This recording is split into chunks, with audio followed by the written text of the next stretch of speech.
You know what? I don't even want to talk about Republic City right now. Instead, I'm going to talk about Ba Sing Se, because I actually remember Ba Sing Se. Okay. I remember how the classes were divided by walls. I remember how the government was putting up this utopian front in the middle of a 100-year war. I remember how people couldn't even mention the war in the city. I remember how frightening the Daili and the Judies were. I remember how devastating it was when the last political and cultural stronghold in the world was finally taken over by the Fire Nation. I remember Ba Sing Se! I hardly remember anything about Republic City.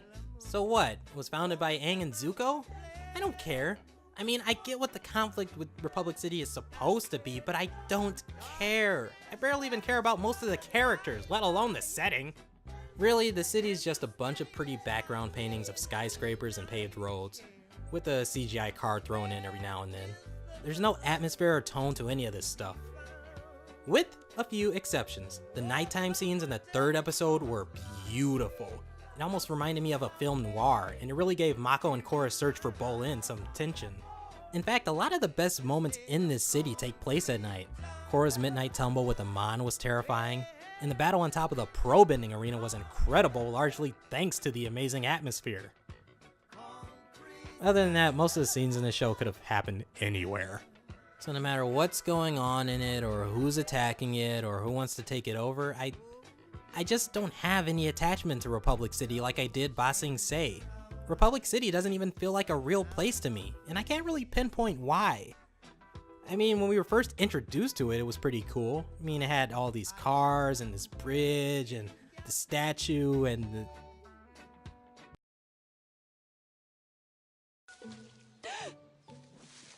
Say, think I can get one of them tasty smelling fishies? Oh, Really?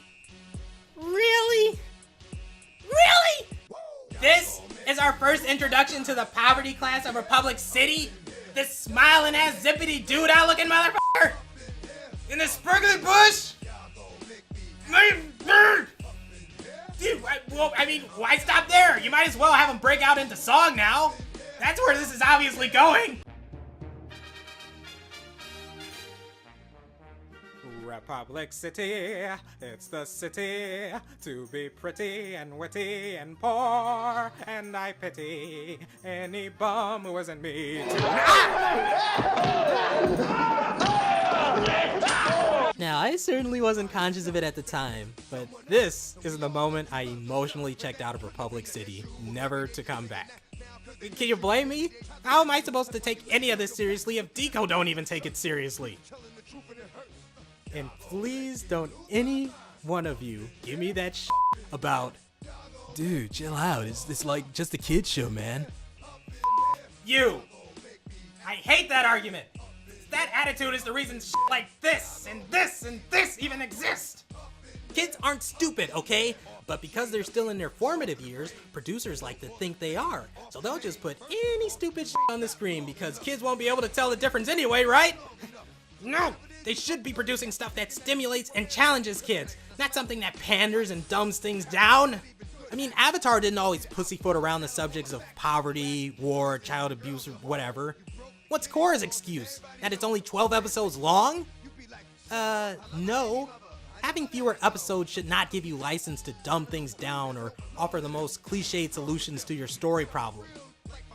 What it does mean you should do is be more decisive about what elements go into your story, narrow those elements down to their essence, follow them through to their most logical conclusion, and make the most of it.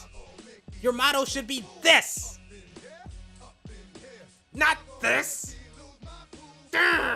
In conclusion, the mere existence of Hobo Joe here destroys any notion that this is a real city with a real problem.